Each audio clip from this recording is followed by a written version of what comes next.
Have you ever seen someone wrestle with a Rubik's Cube? Well, that's how most business owners feel about technology. They're fascinated by what it can do, but frustrated by its complexity. So here's an exciting thought. If their mind is boggled, that creates a massive opportunity for your MSP to unboggle it. Let's explore how the smartest MSPs build trust to ease those fears and position themselves as the go-to tech authority in their marketplace. And yes, you can do this too. Somewhere in one of the hundreds of business and marketing books that I've read over the years is one of my favorite phrases. And here it is. To influence what John Smith buys, you must look through John Smith's eyes. And in this instance, John Smith is the ordinary business owner or manager that you want to reach and influence to buy from you and not one of your competitors. So you have to really understand what it's like to be John Smith in order to persuade him that your MSP is the one he should choose. Let's do that right now. Let's imagine John lives in your town and he's the owner of, let's say, a small CPA, a small accounting firm. Let's ignore that old joke that all accountants are dull, although actually we do know this to be the truth, don't we? But anyway, don't worry about that. What is day-to-day life like for John running his business? Well, of course, technology is mission critical for an accountancy practice, and yet we can probably guess that John hasn't invested well over the years. So he and his team, maybe they're using older technology still, they're definitely still on Windows 10, might even be a Windows 8 machine clunking away somewhere, maybe an XP machine, is that pushing it too far? But their internet is okay at best, and cybersecurity is very much something that they just pay lip service to. John's mindset is that he pays, I don't know, Microsoft, maybe an MSP, perhaps a break-fix company somewhere. He pays them money every now and again or every month. So surely all of the security and everything should be all sorted out, right? That's his kind of accountant's attitude towards it. And this attitude towards technology probably means that John suffers from lots of downtime or at the very least interruptions to his productivity. And I bet his staff complain a lot too. The subtext of this approach to technology is that money is tight for John. And people tend to assume that accountants are great business owners, but actually that's not the experience that, well, I've certainly had from the accountants that I've met. Just like with MSPs, you get some that do very, very well, some that do very badly, and the bulk, they just sit in the middle doing okay. John may have lots of clients, but that also means lots of work, and the margins in accountancy are not what they used to be. And also, John doesn't really understand technology. And this is the core kind of heart of the matter that you need to understand, because he understands that the technology is mission critical and that at some point he's going to need to buy new hardware for his team, but he doesn't really understand even a fraction of the stuff that's every day for you. Could he explain the cloud in a sentence that makes sense? Does he actually know what ransomware actually is? Would he know that malware stands for malicious software and what that actually looks like when it's on the screen?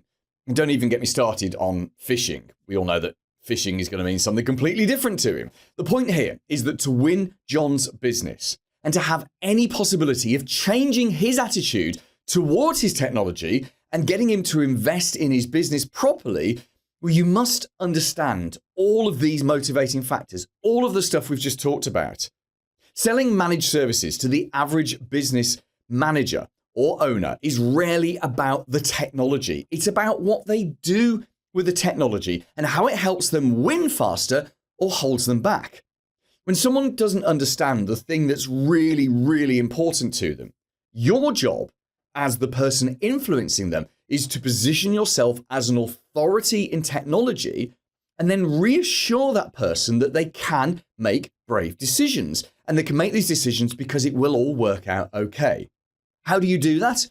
Well, positioning yourself as an authority, that's an ongoing task.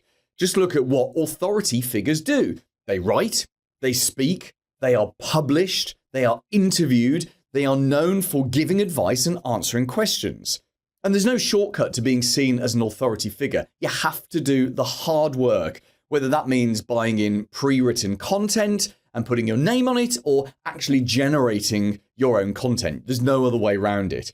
But side note, in my MSP Marketing Edge service, we do have a number of different tools that our members can brand as their own to help them with their positioning as a tech expert. A couple, just off the top of my head, we've got our 2025 IT Services Buyer's Guide. That's incredibly popular. And there's a book all about email security. You can put your name on the front of that. Have a look at mspmarketingedge.com for those. But if you want to be perceived as an authority, you certainly need to attend networking meetings. You need to go to events. You need to put on webinars. You need to run seminars, speak at events, get on the stage, all of the stuff like that. And if you do this consistently, month after month after month, for a number of years, you just assume the position of being an authority in technology. No one tells you you are, you just become one. And this happens a lot faster, of course, if you're in a very specific vertical, but of course you can always just do it in your general area as well. So build that up, keep going at that. It's a never-ending thing. Unfortunately, there's no shortcut to it. But once you have an authority position, how then do you reassure people that they're doing the right thing? Well, this can only come from understanding where they are, and that can only be done by asking them open questions. Now, unlike closed questions where the response is either yes or no, open questions can have any possible answer. And I believe that open questions are one of the biggest weapons of influence that you could possibly wield in your marketing and your sales, because everyone loves answering questions about themselves and their business. And when these questions are coming from someone that they perceive to be an authority figure, they are doubly keen to take part. In fact, the more you ask them about their business and the less you talk about you and your MSP, the easier it is to influence them, the easier it is to get the sale. Because not only will you start to really understand the world as they see it and as they perceive it, but you'll also win their trust without actually doing any hard work. And I know that this is insane. I know that influencing someone just by asking them simple, open questions rather than telling them what you know is bizarre, that that's an easier way to influence people. But hey, us humans are wired in a very strange way, and that's what we have to work with. What I'm talking about here is not a one-off tactic. It's a strategy. No, actually, it's more than that. It's a whole way of life.